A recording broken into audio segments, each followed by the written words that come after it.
Welcome back to Ayaz Tech. In this video, I am going to show you that how you can run your Angular project and build it in your computer. It is for the beginners and really easy and simple. So first of all, you have to open your terminal, and if you don't have your project created yet, then first of all you have to create your project. But before that, you have to make sure that you have node.js installed, npm installed, and angular CLI installed. So to check that, just run this command ng and node version. So this will tell you the node version. Now check the npm version, and now check the ng version. Right now I'm using angular CLI 16.0.6.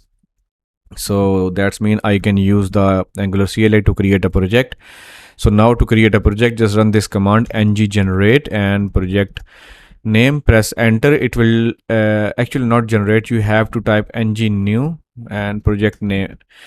So once you hit enter, then it will take some time. After it will install the project for you. Once it is installed, you have to go to your project in the terminal by using cd project name.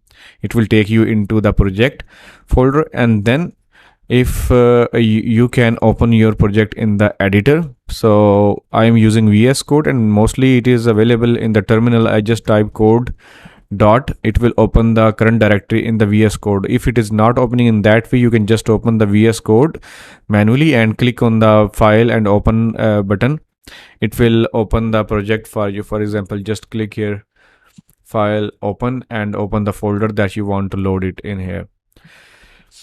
So once you have project installed and it is opened in the VS Code, for then the very first step is that you have to start your Angular project. So to start the Angular project, just you need to type this command ng serve and dash dash open. With that command, it will serve your application, and it will open it in the browser for you automatically.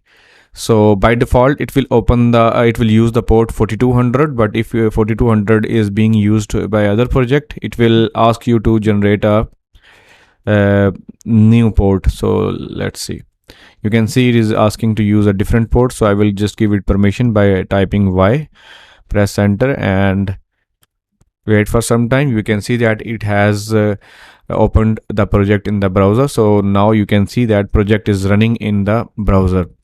So once you make changes in your project and add anything or new features, once you're ready, you have to build your application. So to build your application, you have to type this command ng build, press enter. So this will build the project for you.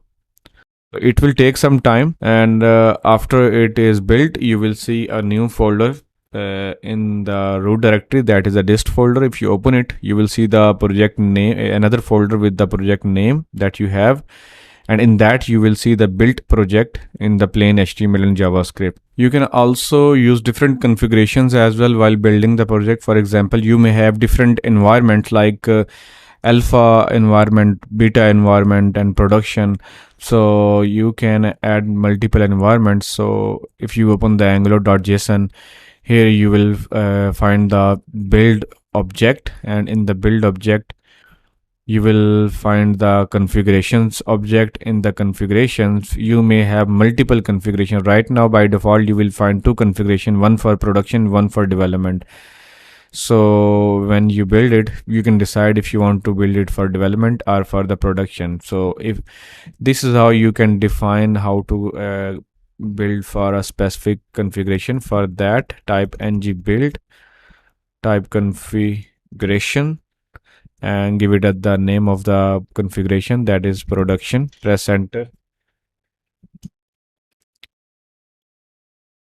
So it will use the production configuration and it will build it. But if you give it invalid setting configuration name, obviously it will not work. So for example, I will give it the incorrect name, and you can see it failed because this configuration does not exist here. So you can add your own custom configurations as well. You can just copy paste this object and add your own features for that build. So for example, in the production there are multiple useful options. For example, you can specify the budget for your application, like what should be the warning for the maximum size of the application, and when should it throw the error for the maximum size. And you can also decide that for the styles, that what should be the maximum warning level for the size of the style, and what should be the maximum size for the error reporting for the styles.